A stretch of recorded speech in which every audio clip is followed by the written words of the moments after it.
إن الحمد لله نحمده ونستعينه ونستغفره ونؤمن به ونتوكل عليه ونعوذ بالله من شرور أنفسنا ومن سيئات أعمالنا من يهده الله فلا مضل له ومن يضلله فلا هادي له ونشهد أن لا إله إلا الله وحده لا شريك له ونشهد أن سيدنا وسندنا وحبيبنا ومولانا محمدا عبده ورسوله أما بعد فأعوذ بالله من الشيطان الرجيم بسم الله الرحمن الرحيم وهو معكم أينما كنتم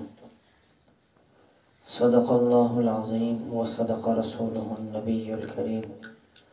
ونحن على ذلك لمن الشاهدين والشاكرين والحمد لله رب العالمين يا رب صل وسلم دائما أبدا على حبيبك خير الخلق كلهم اللهم صل على سيدنا ومولانا محمد وبارك وسلم اللهم صل على سيدنا ومولانا محمد وبارك وسلم اللهم صل على سيدنا ومولانا محمد وبارك وسلم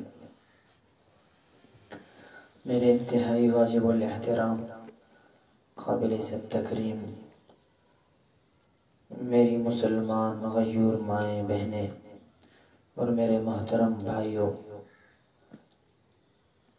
اللہ رب العزت کا شکر ہے، اللہ رب العزت کا احسان ہے،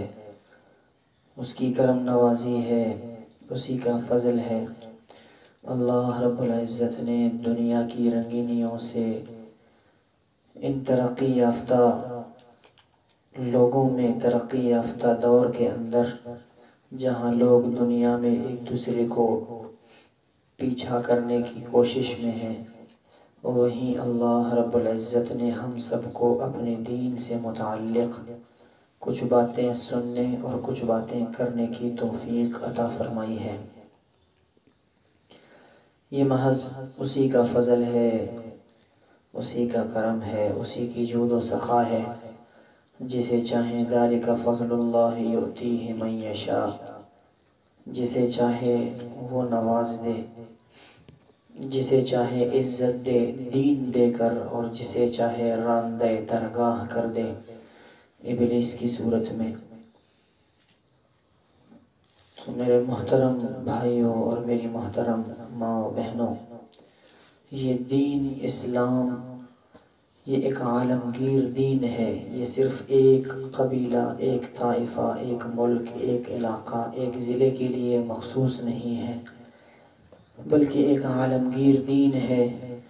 اللہ رب العزت نے حضرت محمد مصطفیٰ احمد مجتبیٰ صلی اللہ علیہ وسلم کو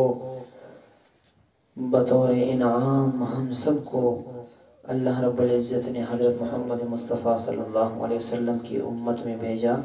اور فرمایا الیوم اکملت لکم واتممت علیکم نعمتی ورضیت لکم الاسلام دینا،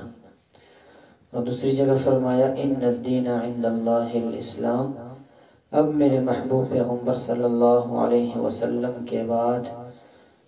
دین آخرت تک یہی اسلام ہوگا، اور اس میں کسی قسم کی تبدیلی، کسی قسم کا تغیر نہیں ہوگا، بلکہ جس حال میں میرے اور آپ کے پیارے محبوب صلی اللہ علیہ وسلم چھوڑ کر گئے تھے،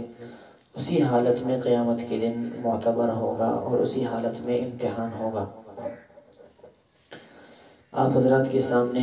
میں نے قرآن کریم کی آیت کا ایک مختصر سا حصہ تلاوت کر کے سنایا، اور وہ یہ تھا وَهُوَ مَعَكُمْ أَيْنَمَا كُنْتُمْ۔ اللہ رب العزت فرماتے ہیں کہ وَهُوَ مَعَكُمْ أَيْنَمَا كُنْتُمْ، کہ وہ رب تمہارے ساتھ ہے تم جہاں کہیں بھی ہو۔ علم جیسے اس کی ایک مثال ہم اور آپ یوں سمجھ سکتے ہیں، ایک ہے چیز کا جاننا، کسی بھی چیز کا جاننا، پتہ ہونا، ہمیں بہت ساری چیزیں معلوم ہیں، اور ایک ہے اسی چیز کا مستحضر ہونا اور ذہن میں دماغ میں حاضر ہونا. جیسے بہت ساری چیزیں ہوتی ہیں وہ ہمیں معلوم تو ہوتی ہیں لیکن اس وقت ان کا استحضار نہیں ہوتا، وہ ہمارے ذہن میں نہیں ہوتی وہ چیزیں. تو اسی طرح ہمیں یہ تو معلوم ہے کہ اللہ رب العزت ہمارے ساتھ ہیں لیکن اس کا استحضار نہیں ہے. چنانچہ ہم کبھی بھی سوچتے ہیں، کبھی بھی بولتے ہیں، کبھی بھی دیکھتے ہیں، کہیں کسی سے بات کرتے ہیں، قرآن پڑھتے ہیں یا کسی بھی چیز کو اگر دنیا میں کوئی کام کرتے ہیں تو اس وقت اللہ کا استحضار نہیں ہوتا. بہت سارے احباب ہیں، بہت ساری خواتین ہیں جو اس قسم کی شکایت کرتی ہیں کہ ہمیں اللہ کا استحضار نہیں ہوتا. ہمیں پتہ تو ہے کہ اللہ ہمارا رب ہے، اللہ ہمارا خالق ہے، اللہ ہمارا مالک ہے، لیکن مختلف حضرات اپنے حساب سے محنت کر رہے ہوتے ہیں. چنانچہ تصوف کے حضرات بھی محنت کرتے ہیں.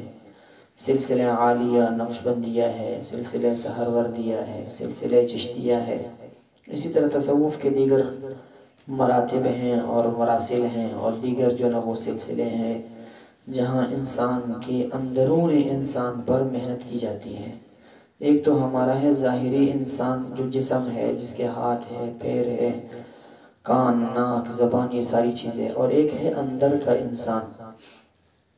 کہ جس کی وجہ سے اللہ رب العزت نے ہمیں انسان بنایا کہ ہمارے جو اندر کا انسان ہے یہ انسان بن جائے.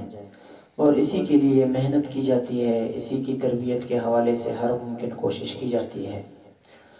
تو میرے عزیزو، اللہ رب العزت کا استحضار ہو تو ہم ہر وقت اللہ کے ذکر میں لگے رہیں. ہمارا چلنا، ہمارا پھرنا، ہمارا سونا، ہمارا اٹھنا، ہمارا جاگنا، ہماری نیند، ہمارا بیدار رہنا، یہ ساری کی ساری چیزیں اللہ کی رضا کے مطابق گزارنے کی کوشش میں لگ جائیں. لیکن چونکہ استحضار نہیں ہے تو اس وجہ سے بسا اوقات ہم سے جھوٹ بھی بلوا لیا جاتا ہے، ہم جھوٹ بھی بول لیتے ہیں، ہم دھوکہ بھی دے دیتے ہیں، چغلی بھی کھا لیتے ہیں، اس جیسے دیگر غیبت بھی کر لیتے ہیں. تو چونکہ ہمارے یہاں اللہ کا استحضار نہیں ہے اسی وجہ سے ہمیں اس وقت خوف نہیں آتا. تو اللہ کے استحضار کے لیے بنیادی طور پر جو چیز شرائط میں سے ہے وہ بنیادی طور پر شرط یہ ہے کہ اپنے دل کو پاکیزہ رکھنے کی کوشش کی جائے. اپنے دل کو جس قدر ہم پاک کرنے کی کوشش کریں گے اسی قدر اللہ رب العزت کی معرفت اور اللہ کی معیت ہمیں نصیب ہوگی. اور جو اللہ کی معیت ہمیں نصیب ہوگی گناہوں سے بچنا آسان ہوتا چلا جائے گا. زندگی میں سکون کے دروازے کھلتے چلے جائیں گے اور زندگی سے بے سکونی ختم ہوتی رہے گی اور دل کو ایک بہترین قسم کا اطمینان حاصل ہوگا. اور دل کو پاک کرنے کا طریقہ کیا ہے تو اللہ رب العزت نے اس کا بھی آسان حل بتا دیا. اللہ رب العزت نے اپنے کلام مجید میں الا بذکر اللہ تطمئن القلوب، اللہ رب العزت نے فرمایا کہ یقیناً بذکر اللہ تطمئن القلوب، کہ اللہ کے ذکر میں دلوں کا اطمینان ہے، اللہ کے ذکر میں دلوں کا سکون ہے. وہ ایک جیسے لوہے کو پانی والی جگہ پر چھوڑ دیا جائے جہاں پانی ہو، یا اس کے علاوہ شبنم وغیرہ، جیسے ہمارے ہاں علاقوں میں شبنم وغیرہ گرتا ہے تو جیسے لوہا اگر باہر پڑا ہوا ہو تو اس لوہے کے اوپر جو شبنم گرتا جاتا ہے اسی قدر اسے زنگ آلود کر دیتا ہے، حتیٰ کہ ایک وقت ایسا بھی آتا ہے کہ وہ لوہا پورا زنگ آلود ہو جاتا ہے. اسی طرح اللہ رب العزت نے ہمارے دل جو بنائے ہیں فرماتے ہیں کہ جو انسان گناہ کرتا جاتا ہے، جو گناہوں میں مبتلا ہوتا جاتا ہے، ایک گناہ کرنے کی نحوست سے اس کے دل پر ایک داغ لگتا ہے، اور دوسرے گناہ کرتا ہے تو دل پر ایک دوسرا سیاہ نقطہ لگ جاتا ہے، تیسرا گناہ کرتا ہے تو تیسرا نقطہ لگ جاتا ہے. اور بسا اوقات ایسا بھی ہوتا ہے کہ انسان گناہ کرتا چلا جاتا ہے، اللہ رب العزت ہمیں بچائے، اور اس کے دل پر نشانات لگتے جاتے ہیں اور اس کا پورا دل سیاہ ہو جاتا ہے. تو پھر اسے حلال اور حرام کی تمیز نہیں رہتی. چھوٹوں اور بڑوں کے آداب کا اسے پھر پتہ نہیں چلتا، اساتذہ اور عام افراد کے درمیان تمیز اسے نہیں ہوتی، والدین اور بچوں کا اس کی نظروں میں کوئی قدر و قیمت نہیں ہوتی، اور اس جیسی دیگر جتنی چیزیں ہیں دنیا میں، ان ساری چیزوں کی جو مثبت نتائج ہیں یا مثبت اس کے مرتب ہونے والے اثرات ہیں، بجائے ان کے انہیں غلط سوچنے لگتا ہے اور ان پہلوؤں پر عمل کرنے لگتا ہے کہ جن پہلوؤں سے اللہ رب العزت ناراض ہوتے ہیں۔ اور اس کی بنیادی وجہ یہی ہوتی ہے کہ ہاں ان کے دلوں پر سیاہ نقطہ لگتا جاتا ہے اور ان کا دل سیاہ ہو جاتا ہے، پھر ان کو توفیق ہی نہیں ملتی۔ تو میرے محترم ماؤں، بہنوں، بھائیوں، ہم کوشش یہ کریں کہ جو ہی کوئی گناہ ہو فوراً توبہ کر لیں۔ اللہ رب العزت نے کیا فرمایا؟ اللہ رب العزت کے محبوب صلی اللہ علیہ وسلم نے کہ سب سے بہترین انسان وہ ہے کہ جو فوراً توبہ کر لے۔ ان اللہ یحب التوابین و یحب المتطہرین۔ اللہ نے اپنے کلام میں فرمایا کہ ان اللہ، یقیناً اللہ رب العزت، یحب التوابین، توبہ کرنے والوں سے محبت کرتے ہیں۔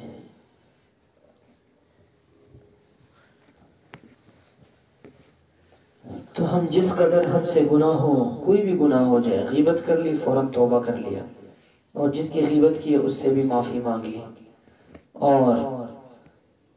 جھوٹ بول لیا فوراً توبہ کر لیا، کسی کو تنگ کیا فوراً توبہ کر لیا اور اس سے معافی مانگی، انشاءاللہ وہ بندے بھی ہم سے خوش ہوں گے اور اللہ رب العزت کی ذات بھی ہم سے خوش ہوگی، اور اللہ ہماری زندگی میں ہمارے دل کو پاک کریں گے۔ جب ہمارا دل پاک ہوگا اللہ کی معیت حاصل ہوگی، اور جب اللہ کی معیت حاصل ہو جائے گی تو پھر دیکھیں آپ کی زندگی اور ہماری زندگی ایسی زندگی بنے گی کہ ہر آن ہر لمحے اللہ کا استحضار نصیب ہوگا۔ ہم بیٹھے ہوئے ہوں گے، اللہ رب العزت کی معیت ہمیں حاصل ہوگی۔ وہ قرآن میں اللہ رب العزت نے فرمایا وَنَحْنُ أَقْرَبُ إِلَيْهِ مِنْ حَبْلِ الْوَرِيدِ۔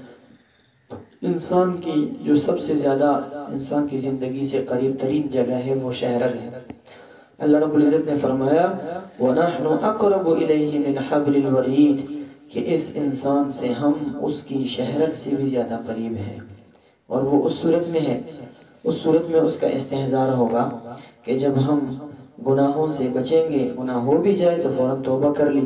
توبہ کرنے کے بعد دل پاک ہوگا، اور دل جب پاک ہوگا پھر اللہ رب العزت کی معیت کا استحضار ہوگا، تو پھر گناہوں سے بچنے میں بھی آسانی ہوگی اور نیکیوں کی طرف بھی دل مائل ہو جائے گا۔ بزرگ حضرات فرماتے ہیں کہ ایک نیکی کے بعد دوسری نیکی کا مل جانا اور اس کی توفیق کا مل جانا، یہ اس بات کی علامت ہوتی ہے کہ وہ پچھلی والی جو نیکی تھی وہ قبول ہو گئی۔ چنانچہ آپ اور ہم جہاں بیٹھے ہیں، یہ ہماری مجلس اس سے پہلے بھی ہوتی رہی ہے،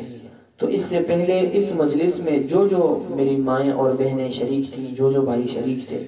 اب وہ دوبارہ شریک ہیں، تو اس کا مطلب یہ ہے کہ اللہ رب العزت نے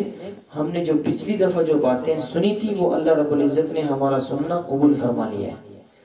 اور جو شریک نہیں ہیں تو استغفار کرنے کی ضرورت ہے۔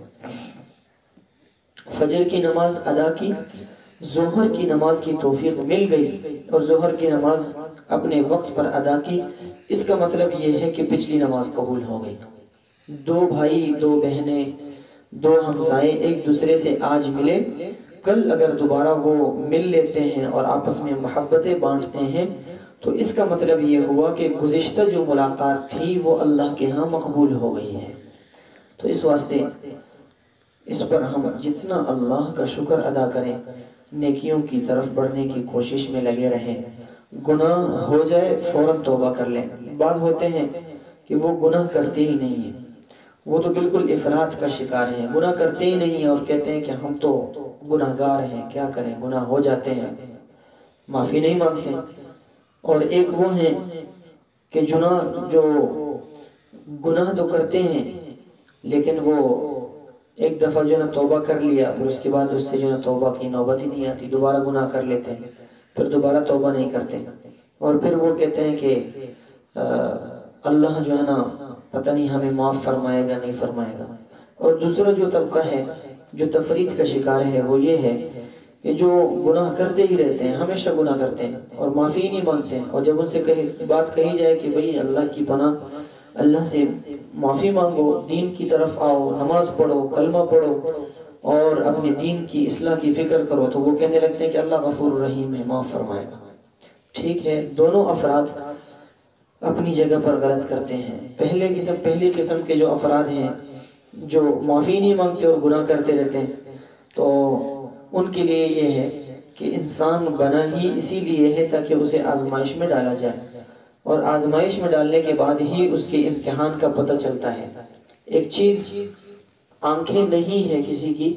اس کو کیا پتا کہ دنیا میں کیا ہے۔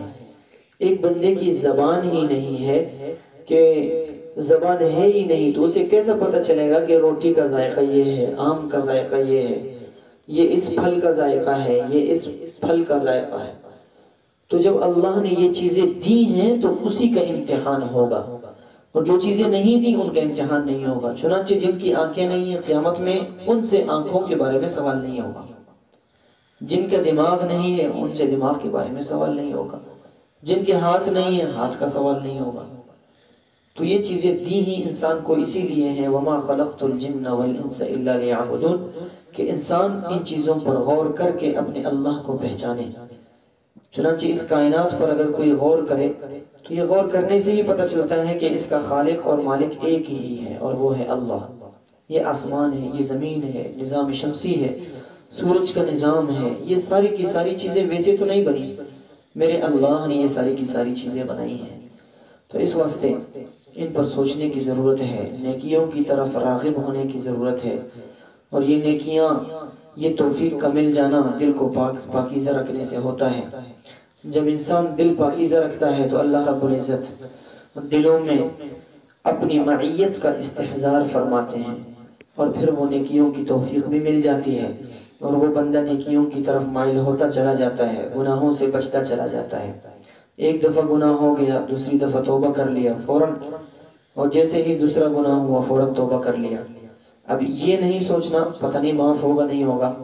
حضرت عمر رضی اللہ تعالیٰ عنہ امیر المؤمنین ہیں، خلیفہ وقت ہیں، بلا شبہ آپ علیہ السلام نے انہیں فرمایا کہ یہ جنت میں میرا ساتھی ہوگا، لیکن اس کے باوجود ان کی کیفیت یہ ہے، وہ فرماتے ہیں کہ قیامت کے دن اگر یہ اعلان ہو جائے، قیامت کے دن اگر یہ اعلان ہو جائے کہ ساری کی ساری انسانیت، جتنے لوگ حضرت آدم علیہ السلام سے لے کر قیامت تک، قیامت لگنے تک کے آخری انسان تک جتنے لوگ ہیں، سب کے سب جنت میں جائیں گے، اور ایک بندہ ہے وہ جہنم میں جائے گا۔ تو حضرت عمر رضی اللہ تعالیٰ عنہ فرماتے ہیں کہ مجھے ڈر لگتا ہے کہ ایسا نہ ہو کہ کہیں وہ بندہ میں عمر نہ ہو، اور فرماتے ہیں